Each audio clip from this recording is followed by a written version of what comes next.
Emily had been excited for this trip for months. A romantic getaway with her boyfriend Daniel to the misty, picturesque mountains of Black Hollow. The luxury bus promised plush seats, air conditioning, and a smooth ride. But the moment she stepped inside, her skin prickled. The air was thick, wrong, a sickly sweet stench, like rotting meat drenched in perfume. She gagged but swallowed it down. Daniel, exhausted from work, didn't seem to notice. He squeezed her hand and smiled. "Comfiest bus ever, huh?" Emily forced a nod. As night fell, the bus hummed along the winding mountain road. Daniel dozed off, leaving Emily alone with her unease. She stared out the window, watching the trees blur past. Then, movement. A face pressed against the glass, staring right at her. Pale. Too pale. Eyes black as oil, lips stretched in a grin too wide for a human mouth. Emily gasped and spun around, but the seat behind her was empty. The other passengers slept or scrolled mindlessly on their phones. No one had seen it. Then the smell returned, stronger, putrid. Coming from Daniel. She recoiled.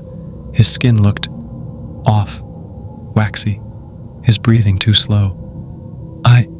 I need air, she stammered, lurching to the bathroom. She barely made it before vomiting, her body rejecting whatever wrongness clung to the bus. Daniel knocked. "Em, you okay?"